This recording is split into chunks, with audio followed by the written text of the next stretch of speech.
What is up, guys? Welcome to the video. So the clip that you just watched is actually a project that I am currently working on. I am hoping to have it out soon so you guys can view it. So I wanted to take a minute to talk to you guys about a couple questions I've been asked about how I got into urban exploring, how I got into the paranormal, and how I do my YouTube videos. Now, I'm going to talk to you a little bit in depth about that and maybe give you guys some tips on how you yourself can become an urban explorer and a paranormal investigator. So let's go find somewhere to go sit down. Now, a lot of people have come up to me and said, hey man, I love your videos, they're super cool, but how did you get into urban exploring, and aren't you afraid to go into some of those abandoned places? And the answer to that is 100% yes, I am. Some of the places I've gone to are definitely on the creepy scale of 10, and I'm on edge when I go inside, but to put out these videos for you guys, I definitely have to kind of push that down and just go right inside. So initially how I got into urban exploring is, as a kid, I would just go out and explore the land around me, and if I came across an old abandoned house, it would severely intrigue me and I would just have to go inside and check it out. Now, I've also had people ask me, how do I get into urban exploring? How do I do what you do, and how do I make videos just like you? Now, one thing I can tell you is that you just have to get out and just do it. There's no other way than that. You have to just grab whatever you have available to you, whether it's a smartphone, a GoPro, a DSLR, or a high-end video camera. It doesn't matter. Just use whatever that you have available to you and go out and just press record and just start exploring. It doesn't even matter where you're at, whether you're in a big city or a very small little town. There's gonna be some abandoned places no matter where you go. So, take a drive, go look around, and I'm sure you'll find something to your liking. Now, I will say there is some safety measures that you have to keep in account. You never know really what's going to be inside these places, so always be aware of your surroundings and definitely go with a friend, but if you can't, take something with you for protection. And always have a flashlight with you because some of these places can get very dark. Now, one thing I can say is if you guys are looking to go out and film your explorations or whatever you choose to do, I would suggest investing in a good quality external microphone. These things are really good on bumping up your audio because if you don't have one, your audio is going to sound very bland and just kind of washed out. But the one that I use right now is called the Deity D4 Mini. It's a really good quality microphone and you can get it for around $50 on Amazon. I will leave that link down in the description and you guys can check it out. But to start out with, you don't really need much to go out and explore. When I first started, all I had was my smartphone and I would just put it on a small little tripod and take it with me and just kind of film with that. So, use what you got, man. That's definitely the best way to do it. Now, there is one tip I will say for you guys that want to go out and urban explore, check out these abandoned places, maybe even do a little ghost hunting. Make sure the place is safe for you to go inside. You don't want to get into a place and have it crumble underneath your feet or have the roof fall in on you. So always make sure that the place is safe. Look around the perimeter because you never quite know if there's a no trespassing sign or if it's private property. And I would definitely say not go on to anybody's private property. You don't want to get shot.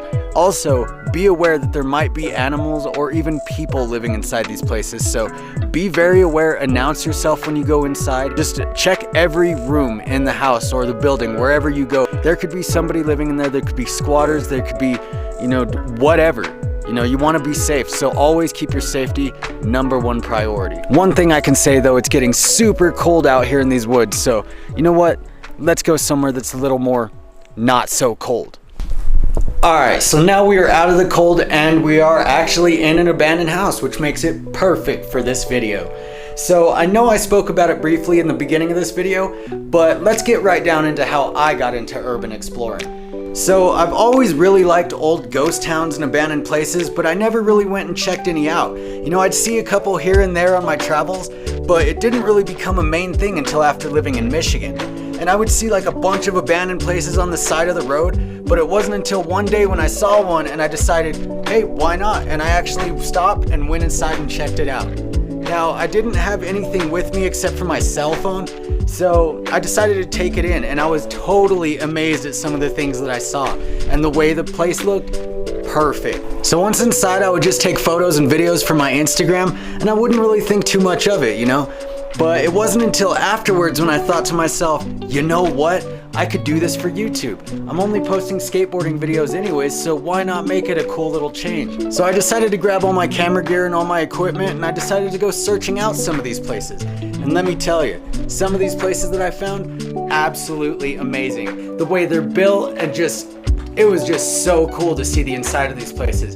And some even had some very interesting things laid inside of them. Now, something also intertwined with urban exploring is the paranormal and ghost hunting. Now, there's a lot of people out there very skeptical of this subject, but there are also a lot of people just like me who believe in ghosts and want to find evidence of the paranormal. Now, if you're watching this, I'm pretty sure that you're into the paranormal just as much as I am, so let's take a minute and talk about that, shall we? Let's go.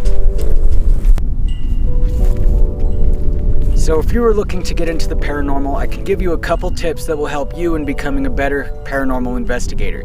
Now, by no means am I a professional ghost hunter. I am just a guy who really loves the paranormal and who likes to go out and see what I can find. So first off, it is said that activity mostly happens during the night.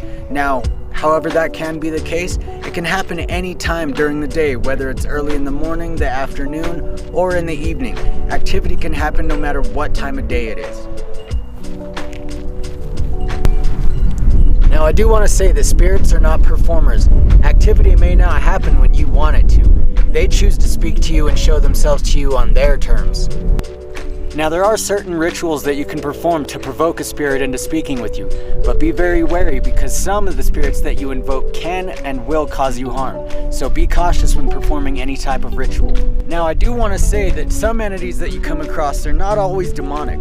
Most of them are just lost souls looking to tell their story, and others are just looking for answers so they can cross over.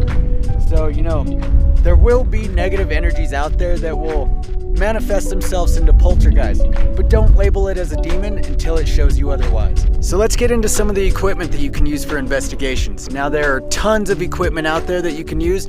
Some of it is a bit pricey, but I'm sure that you can find some within your budget range. I myself am still trying to build my collection of equipment. So let's go find a place to sit down and talk about that. So I would suggest in looking into get yourself an EMF reader. These things can detect any electromagnetic frequencies and let you know when you're within range of any energy sources. You can also get a digital voice recorder. These things help you capture EVPs when you can't hear them with your own ears. You can also look into getting an SB7 or SB11 spirit box. These things scan through radio frequencies with a high sweep rate, allowing spirits to communicate through the white noise. Now, another piece of equipment that is very, very useful if you are so inclined to use it is a Ouija board. Now, we all know how these things work, so be very careful when using one.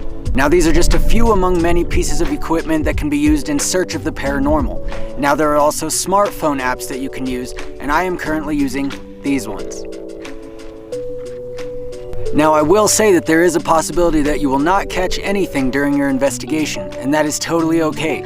All of us paranormal investigators sometimes come up empty-handed during our investigations, but don't let that discourage you. Keep trying, and I guarantee that you will come up with something, and it will mostly happen when you least expect it. That's all the information I have on the paranormal. If you yourself are a paranormal investigator and have any other additional tips that you would like to add, feel free to put them down in the comments for others to read and learn from. Now, if you made it to the end of this video, I very much appreciate you, and I would love it if you gave this video a like and you subscribe to the channel. But be sure to hit the notification bell to get notified when I drop new videos. So I want to thank you for watching, and I will see you guys in the next video. Peace.